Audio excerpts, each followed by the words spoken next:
Good evening. My name is Juliane Campfield. I'm the director here at Deutsches Haus at NYU. Tonight's discussion, Threats to Democracy, will be the inaugural event of the States. We're in a new age of transatlantic relations. A new series of 6 talks presented by Deutsches Haus at NYU in 2018 that will address an array of pressing issues. And what are these pressing issues? They are threats to democracy, economic inequality and populism, migration and art, civil society and political engagement, climate change and activism, and educational policy and academic freedom. So by the end of the series, we will have solved all the pressing issues the world is currently facing. It's a mouthful, but we thought these questions are very much on people's minds these days and that we should address them more thoroughly in our programming. Well, first things first, to gain a better understanding of the threats to democracy we have recently been witnessing in the liberal democracies in both sides of the Atlantic and, of course, elsewhere, Deutsches Haus at NYU has invited 3 distinguished guest speakers tonight who will offer US and German perspectives and share their insight on the complex challenges we are facing. Yascha Mounk, lecturer on political theory at Harvard, and of course the author of the critically acclaimed The People versus Democracy. I've always wanted to be called critically acclaimed. I think it was the first time thank you. This is like a moment in my life. All right. That's how I'm going to introduce myself to people from now on. Hello, I'm a critically acclaimed Yascha Mounk. You may now do so because I think you deserve it. So, but I'm happy to give you that possibility. Why Our Freedom is in Danger and How to Save It. So, in other words, is a self-help book in a way, and we have it on sale outside. So you should buy it. It's really excellent, and you can have it for $20 at the reception desk if there are still copies left, because some of our students were already very eager to secure a copy. Yascha will join Christine Landfried, Senior Fellow at the Hertie School of Governance in Berlin, and we are very delighted to welcome Christine back to Deutsches Haus. She used to be the Max Weber Chair at the Center for European and Mediterranean Studies at NYU, and now she has moved back to Germany, and her successor, Christian Martin, the current Max Weber Chair at the NYU Center for European and Mediterranean Studies, will moderate the conversation between Yascha and Christine. So it's a real pleasure to welcome all 3 of you back to Deutsches Haus, because you've all been here in various roles and at various times. Thank you for joining us. And so now we've moved on to the thanks. I've thanked the 3 panelists. I'd like to thank my wonderful colleagues, especially Sam, Sophia, and Hannah, for working tirelessly behind the scenes on making everything happen. I would like to thank our photographer, oh, there he is, John, clicking sound, and our videographers, Isabel and Laia, for being here. If you do not want to be photographed or taped, you should have left. Which is a quote from Daniel Kehlmann's novel. So I'm trying to be really witty, but you were laughing. So we are taping you, we're photographing you, and who knows what we'll do with the image. You'll find out. And for the grand finale, I would like to gratefully acknowledge that this program is presented with the support of the Transatlantic program of the Federal Republic of Germany, with funds from the European Recovery Program of the Federal Ministry for Economy and Environment. I worked on this all day. That's why I didn't prepare the rest of the speech, because the credit line was just too challenging, but I think I kind of made it. It's also a prepositional nightmare, by the way, looking at it from a language point. You have with, off, from, off in various rhythms, and then you have the names for the various German Ämter, so it's all quite shocking, but that was, as I said, the grand finale to my, as usual, demented speech. And that's it. I'll hand things over to Christian question, who will then ask our wonderful interlocutors to provide some opening statements. And please silence your cell phones if you haven't done so, and thank you also for coming. Please join me in welcoming our distinguished speakers now. Thank you.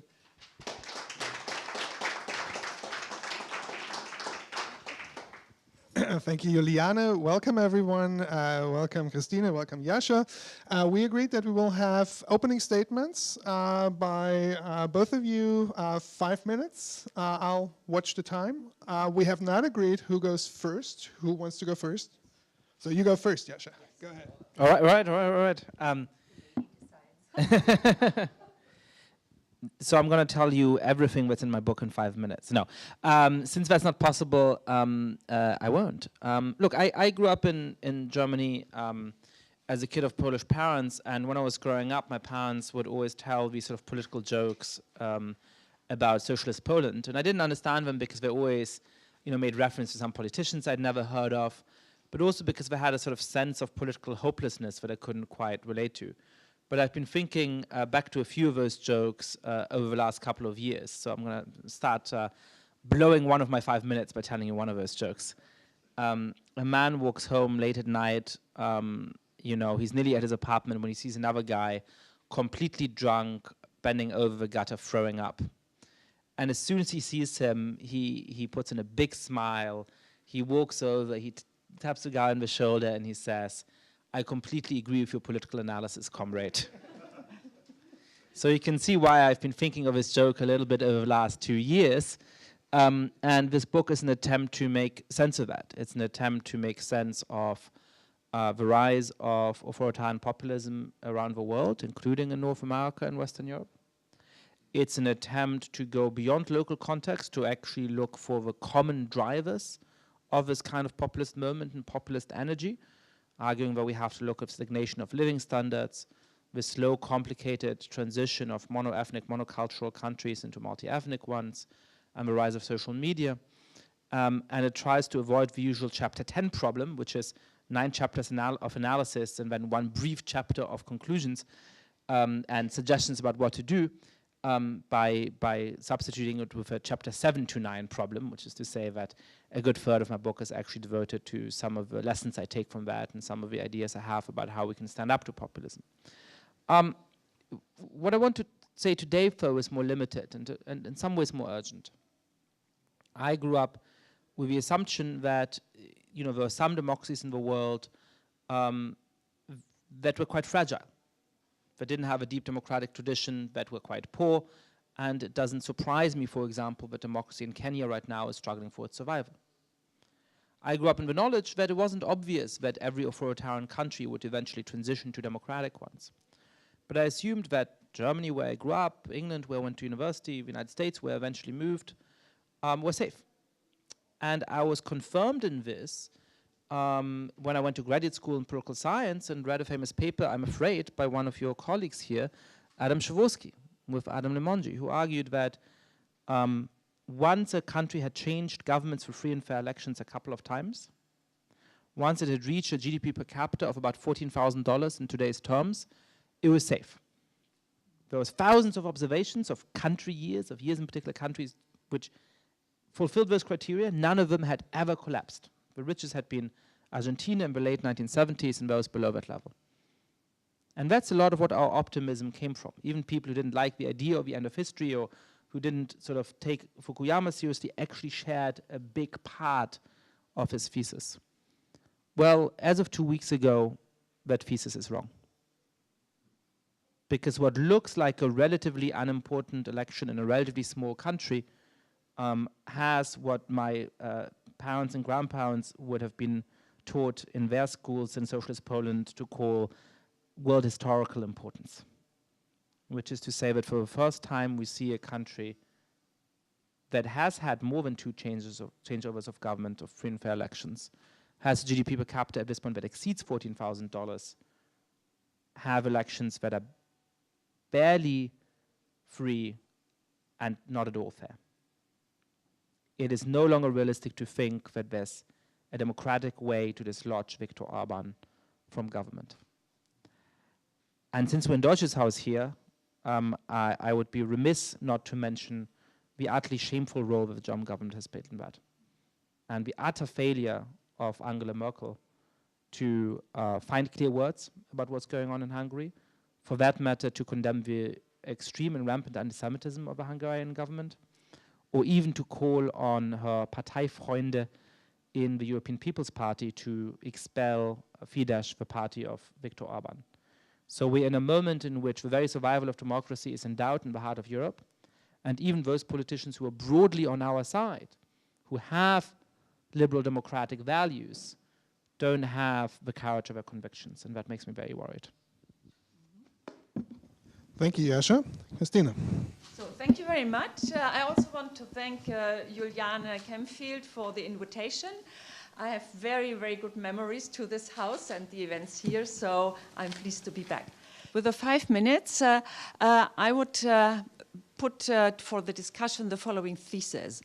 I think one of the reasons of the rise of populism, also in countries, as Yascha has said, where we thought we are safe, is that the elites have somehow secluded themselves. There is not really a contact anymore, even between sometimes members of parliament and the people they are representing. And now that we have really successors of populism, we have just Hungary, we just heard, but we also have Trump, we also have Brexit, we also have in Germany, the biggest opposition party in parliament is now the Alternative for Germany. So even seeing this, the political elites are still secluding. They, I think, still not yet understanding what is happening. So instead of really looking what are the reasons for the deficits of representative democracy, they are sort of as if, well, this is bad development, but we don't have really to talk to them. So we see that in the German parliament. And one example that the elites still haven't yet understood is, for me, when we had Brexit and there was a white paper of the European Commission on the future of Europe. And what did they tell? They said, well, the main goal of Europe is that everybody profits from it. It was just, again, an economic thing. While Brexit just, you showed for us that it's a question of feeling, belonging to the European Union, having an identity. So they didn't put up this subject, but still put to the old things, And if you look at such a white paper, they say, well, the trust is going back of the citizens into the European Union, but of course it's also very difficult to understand. One asks oneself, does this European Commission understand the reason why populism is rising? So they are still not understanding.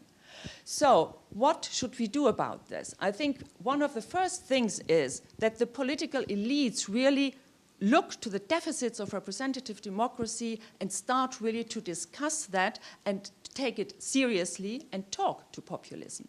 And the other thing, I think, language is very important, and we are here in a house, in German house, so learn German if you dare. So here it's very much about language. And I think in politics it's also very important. And I think we should not talk about illiberal democracy in a case like Hungary. So this is now an authoritarian regime. And realizing what is happening in the European Union, I really agree with what Yascha has said. It's really time now that Europe sort of sees this problem. It should be 28 member states of democratic member states. So one has now to discuss what is happening in Hungary. This is not illiberal democracy, and a little bit, there are illiberal policies, but a liberal democracy is not democracy anymore once when principles of democracy are endangered. So if you don't have separation of powers and independent courts and an independent civil society or media, this is not an illiberal democracy, it's an authoritarian regime. So I want to stop here. I didn't look at the watch if it's 5 minutes, but thank you. Well, thank you very much, Christina and Yascha. I would like to open my questioning of the two of you by quoting a bit from your book, paraphrasing the 3 developments that you think are at the core of this illiberal backlash, of the rise of populism, of the rise of authoritarianism. So the first reason is that once upon a time, liberal democracies could assure their citizens of a very rapid increase in their living standards. Now, they no longer can. First reason. right? So if not a decrease in living standards, then a stagnation of living standards for whatever, however you count, large or parts of the population, or at least a sizable minority. Second, once upon a time, political elites controlled the most important means of communication and could effectively exclude radical views from the public sphere. Now, paraphrasing, these days, every citizen with a Twitter account can get up at 5 o'clock in the morning, turn on a right-wing TV station and Twitter about it, right?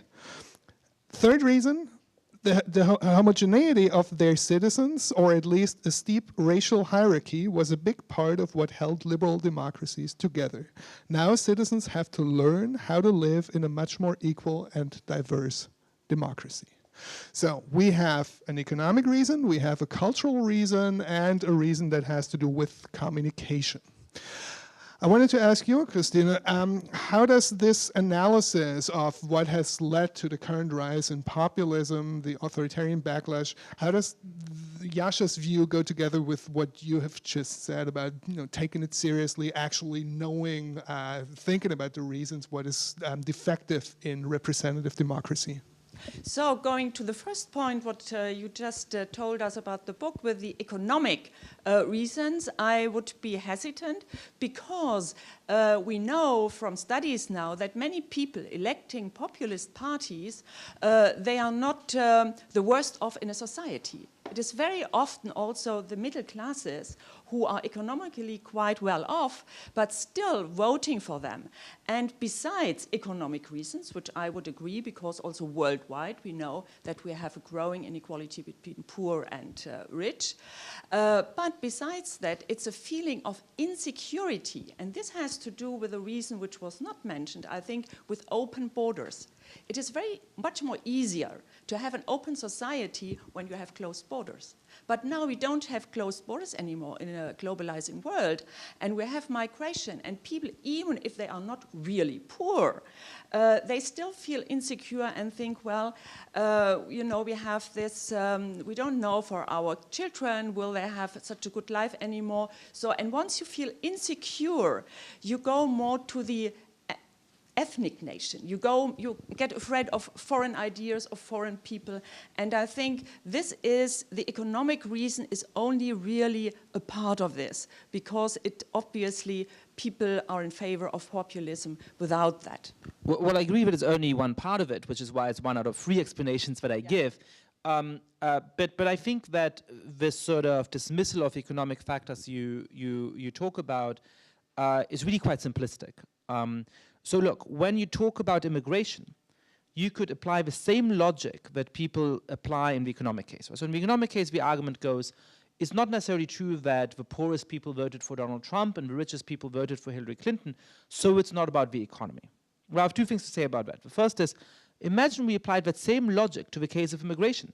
Said, well, if it was about immigration, then the parts of a country where people most vote for populists should be the white population in the parts of a country where there's the most immigration. So we should see everybody vote for Donald Trump in New York City.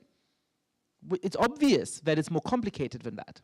That immigration can be a factor, even though it is not necessarily the people in the most diverse parts of a country that are most tempted by populists. In the same way, when you think about the economic explanation, sure, it isn't the poorest people who vote for the populists. That's true across contexts. But there's a very clear economic geographic pattern to the support of populism, both in the United States and in many other parts of the world. So in the United States, Donald Trump won 2/3 of American counties, but only a little more than 1/3 of America's GDP. He did much better in parts of the country that have had less recent economic investment, where the share of highly qualified people is lower, even where the share of jobs that might be automated away is going to be higher, right? So yes, it is about insecurity, but it's about economic insecurity specifically. And then that isn't in competition with the identity-based explanation. They go hand in hand. If you feel like, you know what, look, in the United States from 1945 to 1960, the living standard of the average American doubled. From 1960 to 1995, it doubled again. And since then, it's basically been stagnant. That really changes how people think about politics. We never used to love politicians. We never used to think of them as paragons of moral virtue. But they said, you know what? I'm doing twice as well as my parents were. My kids are going to do twice as well as me. So let's give them the benefit of a doubt. They seem to be sticking to their end of a deal. Now they say, you know what? I've worked really hard all my life. I don't have much to show for it. My kids are probably going to do worse than me. Let's throw some shit against the wall and see what sticks, right? And that then also makes them much more open to certain kinds of ethnic appeals. If you feel like, hey, I've done pretty well in life, I feel that I've been given what is fair, and then you see an immigrant over there doing pretty well, you say, well, good for him. If you feel like, hey, I haven't gotten what's due to me, why is that guy over there doing so well? Right? Perhaps just to answer another point with the economic reasons, I think we should not forget that in representative democracy, as we have it nowadays, if you look to electoral campaigns, who is winning? These are people who have the big donations. So the big money is playing an important role in all democracies in elections. So we overlooked this for a very long time in representative democracies. Also, you know, in political science, well, we had books like Affluence and Influence and so on, but here, you know, people seeing how this big money plays a role in elections. So I think this is also something to say, well, is this a right thing? You know, this is also an economic reason. We should see now these criticisms and not just put all, you know, it on the backs of the populists, but there was something, a development in the United States, but also in Germany, in Europe, not as much as here, but here it was even a Supreme Court decision, which had the result that it's even more than the corporate money who is here influencing elections. And I think these things we have now really to think about how to reform, because otherwise it's not very sort of, how should people believe that this, for example, money will not play the most important role in democracies anymore. And this is why I think we should never forget the real deficits we have now in representative democracy, and they have to do, of course, with the economy. Let me ask you, Yascha, is that a valid explanation? We know that campaign contributions play a major role in this country. You have the graphs in your book to show it, what it costs to win a Senate seat in this country and how it developed over time. So it's obvious for the US. But I mean, it's much less obvious for a place like Germany, right? So one figure that I used to quote is the German FDP, so the business-friendly liberals, one of the smaller parties, what they spent on their electoral campaign to the European Parliament the last time around. The whole campaign cost the FDP 700,000 euros. So that's nothing, right? That's, you know, it's really a negligible amount of money. And yes, it is more for the federal elections that are way more important. But is that a valid explanation for countries that put limits on campaign contributions, that have state financing of campaigns? Yeah, so what I argue in the book is that partially the rise of populists is a response to a set of pre-existing failings in our political system, right? I think that the best way to make sense of what our political system aspires to do is to be a liberal democracy, which means that it both tries to give people a modicum of individual liberty, that you can decide what to say or not say, who to worship or not worship, for that matter, who to be in a relationship with. But it also tries to give you collective self-rule, where we have a feeling that we actually rule ourselves, right? So we should understand the liberal element as individual minority rights, as the rule of law, and as the separation of powers. And we should understand the democratic element as actually translating popular views into public policies. Otherwise, I don't think it makes sense to speak of a democracy when we fail at doing that. And I think for a long time, we've had political systems that have been quite good at the liberal element, but not so good at the democratic element, in which we haven't been very good at translating popular views into public policies. And that has two sets of reasons. The first is about the degree to which the legislature, which is the main organ that's supposed to translate our views into policy, has ceased being representative. And that's obvious in the United States, where the role of money in politics is huge. There's an incredible roving door between lobbyists and legislators. And yes, there's a sort of separate political milieu of people who spend most of their time with donors and with lobbyists rather than with their constituents. If an average member of a House of Representatives, we don't have reliable data on that, but the best estimates are that they spend up to 50% of their time fundraising. by the time they vote on a law, they don't have to cynically vote down something they believe in. They've come to take on the views of the people who they spend 50% of their time with, because that's part of human nature, right? So that's one part of this. The second part of this is a little bit more complicated. It is that so many issues have been taken out of democratic contestation altogether. When you look at the role of independent central banks, Supreme Courts, independent bureaucratic agencies, whether it's things like the Environmental Protection Agency here or things like the European Commission in the EU, trade treaties, international organizations, cumulatively, they make decisions about a whole ton of things. Now, some of them do very good work. If you're going to deal with climate change, you need 200 countries around the world to actually align on what they do. And it's hard to think how all of us are ever going to feel like we actually have a say in that. But we should take seriously the fact that people look at that and say, I don't have much to say. Now, specifically on the question of, Europe versus the US, I mean, I think broadly speaking, because of the EU, the problem of all of those technocratic institutions is a little bit bigger in Europe, and the problem of financial control is a little bit bigger in the United States. But once you look into the details, it's not as simple as that, right? So in Europe, elections are much cheaper, and there's much more control of electoral spending. But as a result, there are some countries, like the United Kingdom, in which one media owner can essentially decide not exactly who wins the election, but close to it, right? Because you don't have a way of running against the media, and one person owns so many media outlets that if they're on your side, that makes a huge difference. In countries like France, certainly, and to some degree Germany, we see that sure, there's very little campaign spending, but that means that the incentive to take illegal campaign spending is really high. And you've seen, some of the most respected European politicians, also some not so respected European politicians, get in trouble for that, right? So there's other ways for money to influence politics in that system as well. Christine, Yascha mentioned the role of experts, the role of unelected bodies, and of course there are functional reasons for that.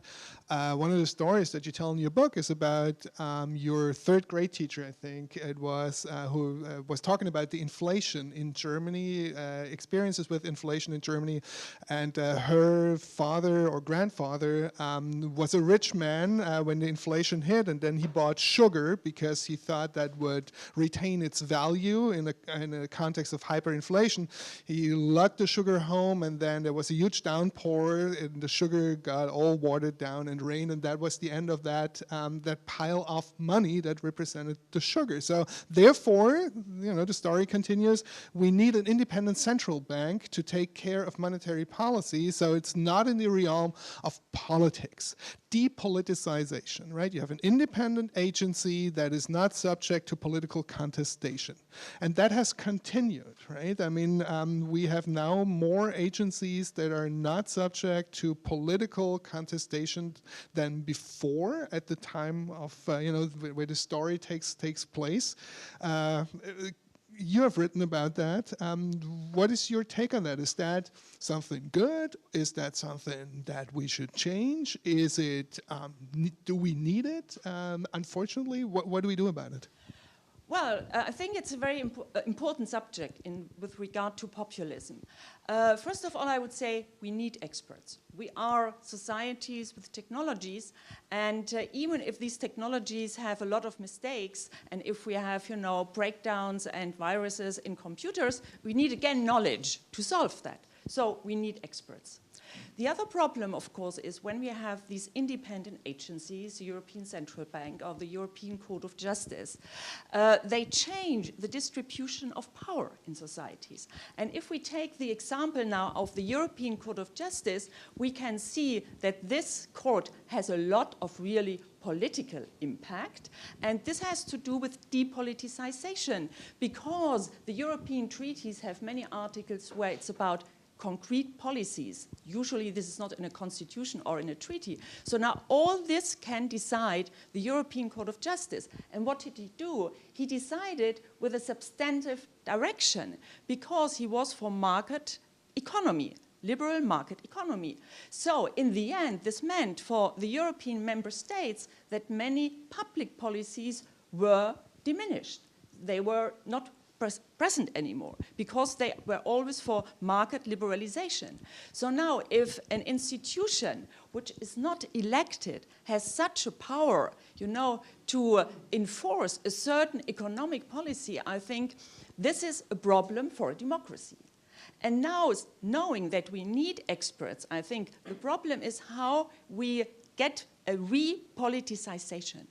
How do we take these experts but have it in democracy? So there is one term, a colleague has written a book about what is democratic competence. Of course, we need competence of bankers, of constitutional court judges, but also how can we relate this to democracy? There's even a more, I think, dangerous point than now the courts and the banks and all these independent agencies. This is the worldwide privatization of certain policies which are not, you know, under law at all anymore. So with regard to vulture funds, for example, they are globally, they are a network, they are not regulated by law, then central banks are even more with sort of responsibility and control. And we also have to look to that we have a privatization of these policies worldwide now, which we don't know a lot about it. So this is really something which is frightening because this is not much discussed because it's not regulated by law. And so I think what Christian said, one should sort of say, yes, we need expertise because without expertise, how do we solve problems worldwide? Climate change is also a question of expertise.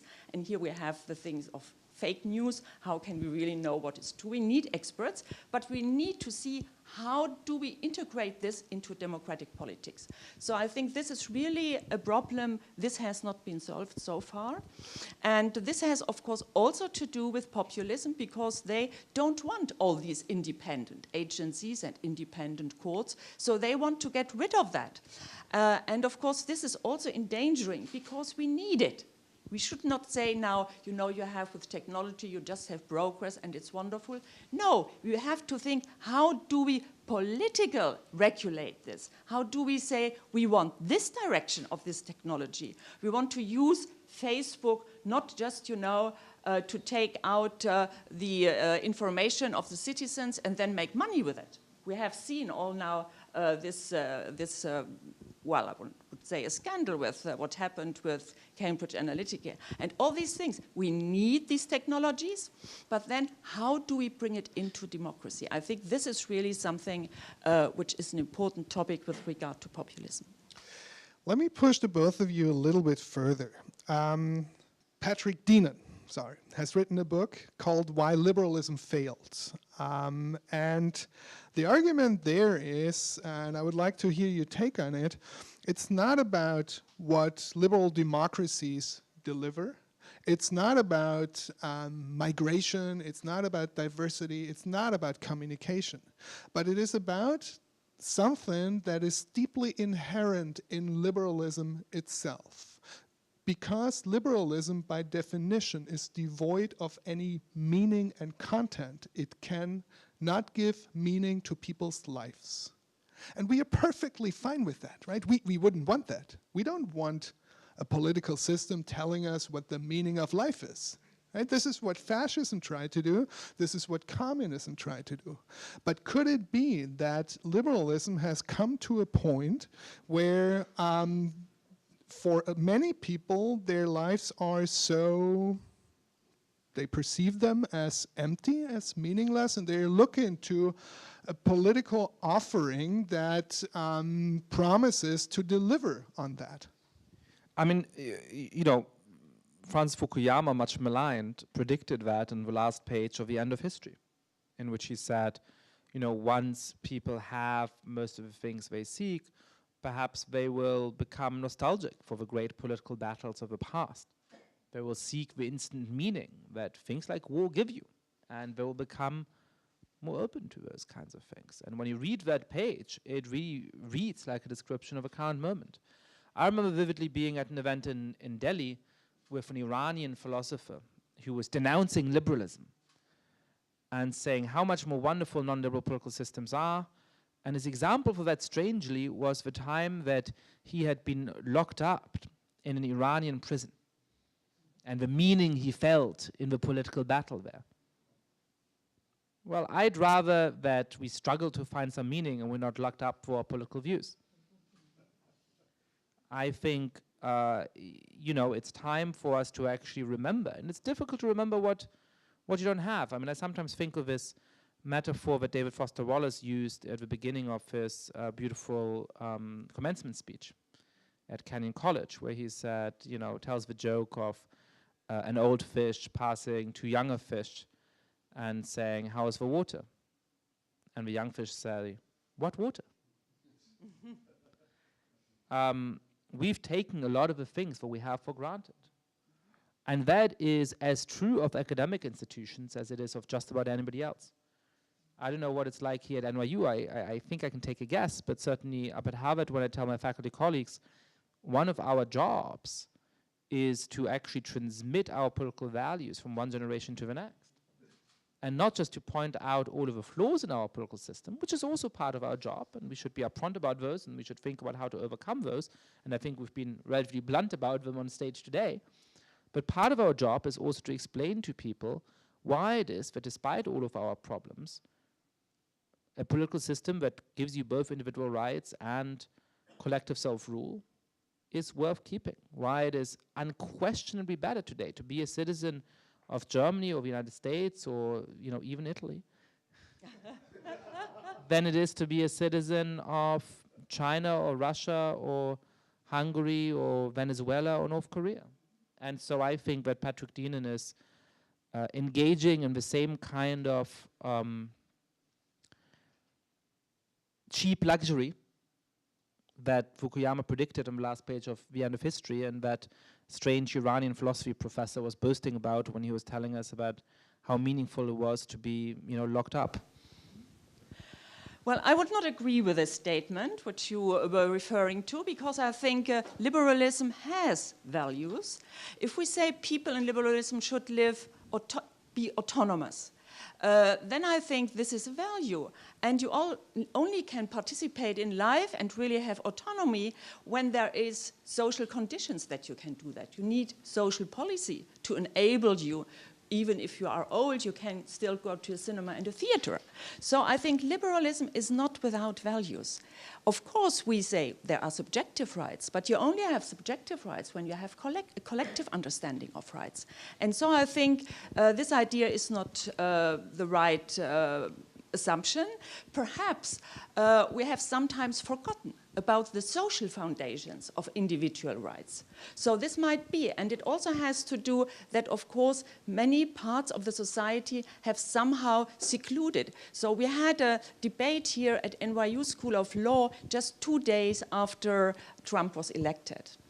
And they had invited Sonia Sotomayor, one of the Supreme Court justices, and she is a very amazing woman, very impressive. She came from very poor background, very difficult conditions. And you know, she's just a woman you just love to listen and to read her book about her life and so on. And there was a huge crowd of students, and it was establishing a center about diversity and inclusion of a society. And then there were the questions of the students, which are all quite well-to-do students, of course, at NYU. And they were just about their private interests. What does it mean that Trump has been elected for my life? For my marriage with my girlfriend now, and what does this mean? And will this be dangerous? And what do you think? And the longer the discussion was going on, I thought, this cannot be. Now I understand why people were voting for Trump.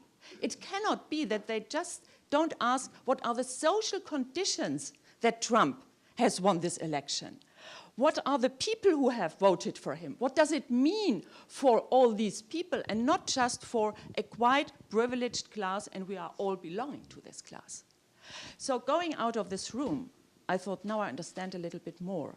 And I think this is why we have also the task in our profession, which has to do with young people, This is why it's really an interesting profession to tell what you said, what are our values in liberalism. To be autonomous means we need a collective which allows for this autonomy. So we need autonomous media, of course, and we need an autonomous civil society, but we should also look at the people who cannot afford, when they are 65, to go to a cinema anymore. And you know, we have this in Germany, in a very rich country.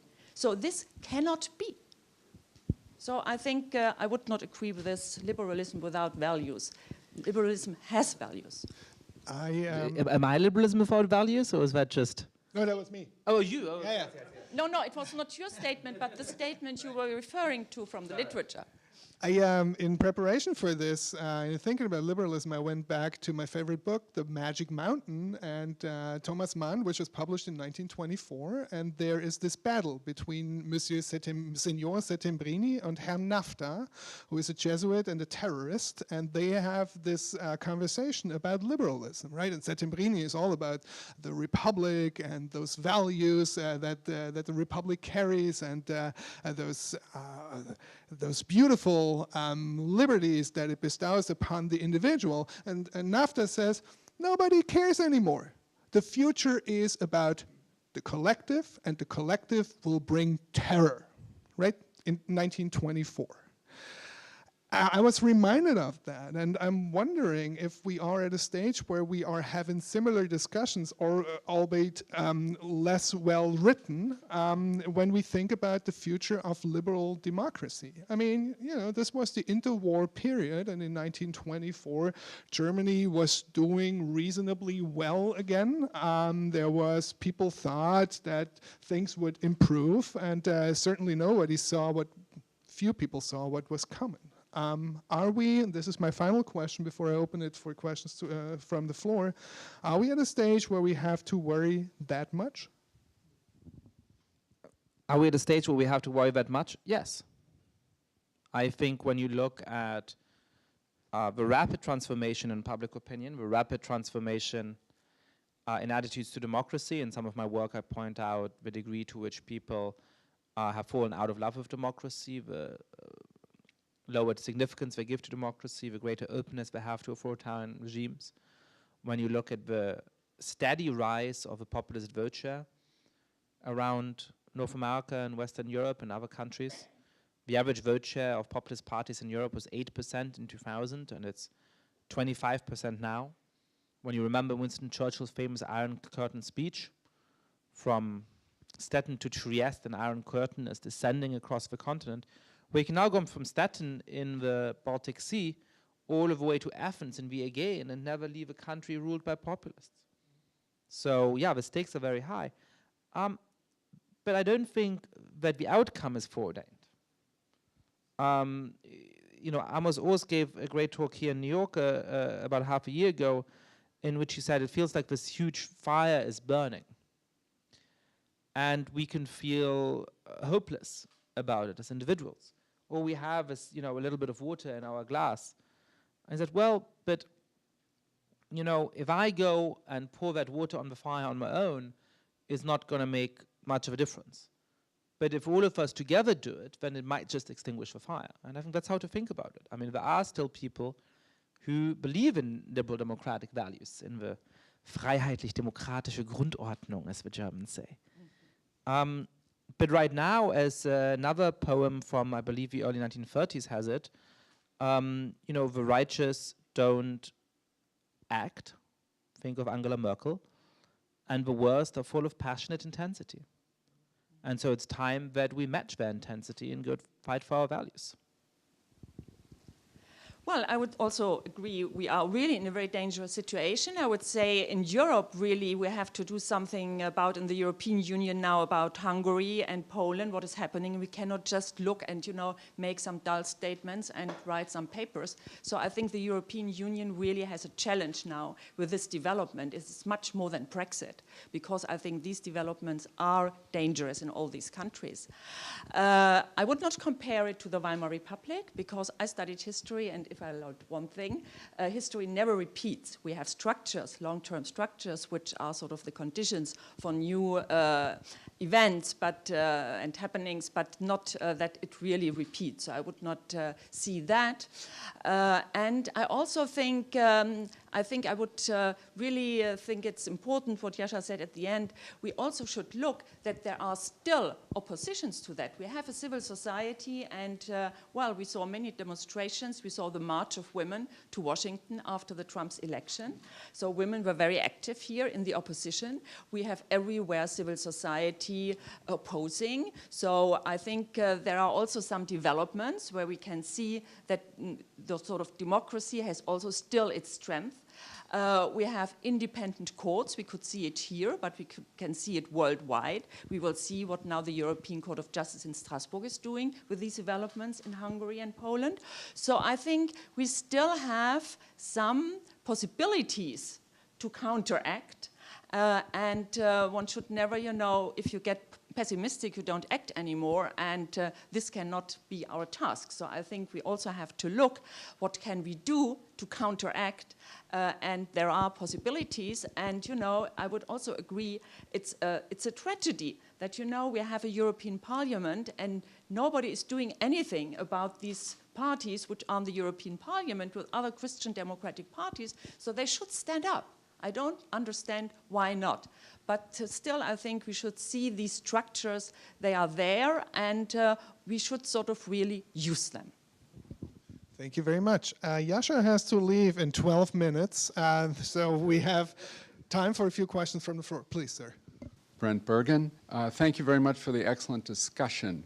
Is there any way in which populism can survive without populist leaders that whip up the sentiment of individuals? Thinking of Viktor Orban in Hungary, thinking of Donald Trump in the United States. Can populism survive without those type of leaders? And then related to that, there are many intellectual thinkers that think about, write about liberal democracy. Are there any intellectual leaders for populism, or is that an oxymoron to say that? Great question. So, you know, I think there's two sort of slightly different concepts of populism that are sometimes used in the United States. One of them is the sort of historic concept, the sort of late 19th century agrarian populist, and that's the sense in which, for example, people call somebody like Elizabeth Warren a populist. And then the other is the way that I would understand populism, which is a set of people who claim that politics is at its heart simple, but all you need to do is for somebody to really represent common sense. I, the populist, am that, right? I am the voice of the people, as Donald Trump said in the Republican National Convention speech. And so all you need to do is to trust me, to expand my power a little bit more, and I'm going to deliver for you. And anybody who disagrees with me is by nature of that illegitimate, right? An enemy of the people. Now, I interpret your question as being, can there be populism in the first sense without populism in the second sense? And I think that's possible. I mean, I think you can have relatively left-wing economic policies without delegitimizing anybody who disagrees with you. I think somebody like Elizabeth Warren is an example of that. What I don't think is that populism in the second sense can do without leaders. I think it's inherently the kind of political rhetoric that needs a focal point. And sometimes there can be a couple of leaders, you know, it can be a political party that's very strong, but it has to have quite identifiable individuals associated with it. And I'm having trouble thinking of populist movements that don't have it. Now, what can happen is that it survives a political leader and then gets transferred, either to the son or grandson or the daughter, as you see in France, or for that matter to different political movements. Look at Italy, where we thought we'd gotten rid of the populist energy in 2011, and not only did Berlusconi make a striking comeback, but actually now the most worrying populist parties in Italy don't have a line of dissent from him. They're separate from him, but they've seen how effective his mode of politics can be. Well, I would also say to your question, they need some leaders. It always goes together, but we should perhaps, not just to repeat, we should perhaps not forget that also in democratic politics, if not populists, we have a big personalization of political leadership. And, you know, we have TV is very important for getting elected nowadays. So this makes different sort of politics. And again, like with the experts, personalization is not always just a bad thing. You know, it depends then from the direction where it's going. So we all know persons make a difference. But here it's really, with this new media, I think this is also a danger. Because, you know, somebody like Berlusconi in Italy, this has to do also with the media. And there we have to see, you know, also if we now analyze without populist leaders, we have a different category of leaders in a media society as we have it nowadays. Can I just maybe answer real quick the second part of your question? There are no populist thinkers that I'm aware of, but there are people on the right, intellectuals on the right in France, in Germany to some extent, who provide the intellectual underpinning for the ideas that the populists then sell to the masses. Further questions? Now we've scared you into not asking questions. We have some minutes left. I don't have to rush off yet. Read the text that we're assigned for today. The best thing that I was taught, you know, as a teacher about how to elicit questions is that the rookie mistake that beginning teachers make is that they ask a question and they lean forward and they nervously wait for people to answer. Whereas what you have to do is to ask your questions and then lean back very comfortably in your chair and let the students know that if they're not going to ask a question, there'll be a very long, uncomfortable silence.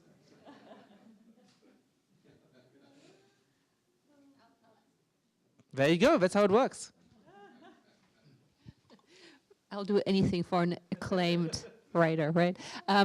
Since you were talking about this sort of moral imperative of like passing on the values that I think we all agree, we all believe in to the next generation as part of teaching, as part of your job at a university, I was just wondering practically, and since you're just talking about teaching methods, and practically, how do you do it? How do you work with your students to try to install them then the belief in the foundations of our liberal democracies? Do you believe in certain texts that you assign? Do you believe in a certain discussion format? How do you curate that, so to speak? All three of you, actually.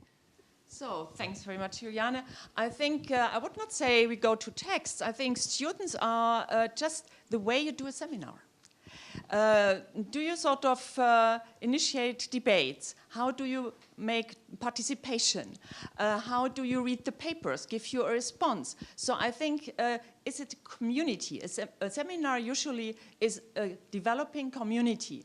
And you feel yourself, when you are teaching, there are, you know, sessions when you go out and think, oh, this was not good today. This was just, it was the wrong text and the debate was not good and you were not well prepared, I don't know. It didn't really work. But as a whole, you know, I think if you want to give values, it's the way how you act yourself as a teacher. So do you have outside the class connections to your students? Would they write later on when they are traveling in Italy and say, oh, this was a painting you were mentioning in your lecture on political values, so I now saw this in Siena, Buon Governo, and you know, I was reminded, so you think, this is wonderful if this comes back. So I think it depends upon the way how you are acting and not which texts you are reading. You can read many texts, it's also important what you select for reading, but it's the way how you deal with that and how you have a seminar. So a few points. The first is that there is no good text. Slightly provocative. I mean, you know, if you actually want to assign a text that explains the values of liberal democracy at, you know, an accessible but intellectually serious level, I can't think of one. You can assign John Stuart Mill, which is wonderful, but a 19th century text that students don't immediately relate to. You can assign John Rawls, which is a very important text, but not one that is easily read by an undergrad in the course of an afternoon. Or you can, you know, assign hokey textbooks. we haven't thought of our task as writing that kind of thing. And so we haven't. And by the way, this is one of the things that I'm considering for my next book, to precisely try and fill that gap. Now, the other point that I want to make is that I think we sometimes be a little lazy about what that looks like. Especially in Germany, it's often under the context of kritisches Denken. And the idea there is that, the problem with the Nazis was that, and by the way, I agree that comparisons to the Weimar Republic are completely unhelpful, because what's meant to shock people into action shocks them into inaction, because they say, there's no people with Nazi boots running around outside, there's nobody doing the Hitler salute, so our democracy must be safe. But that's not how democracy is going to die today. Right? Side point.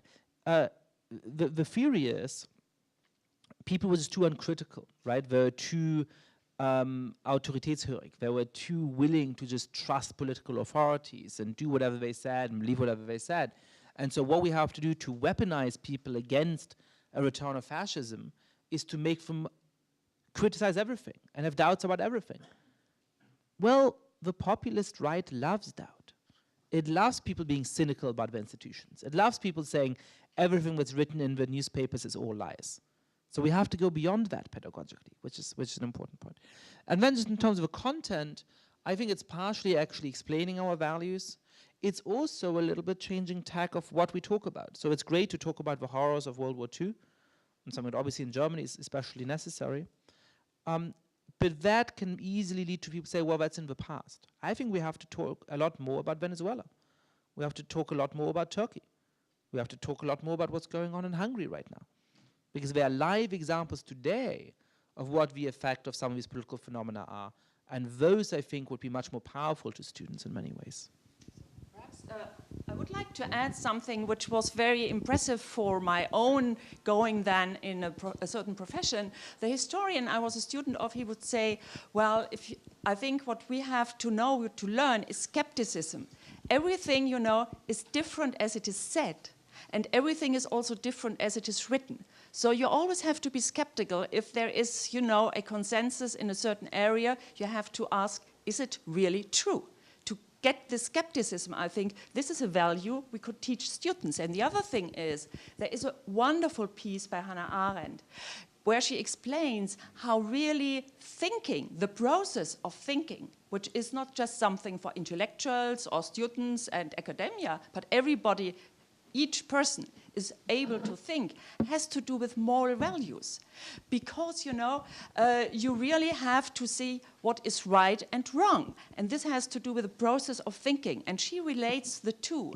And I think if we success this, to tell students, to teach students, that once they really make an effort to be skeptical, to take things seriously, and sometimes to learn, it takes a time until you understand something, then I think this has to do with the morality, what is right or wrong. And there are situations when a lot depends on that. In Nazi Germany, a lot depended upon what is right or wrong. How do I act in that situation, which could be a danger of my life? And I think this is why learning the process of thinking as something non-academic, something really of everyday life, this has to do with moral values. Thank you very much. Please join me in thanking Yascha and Christine.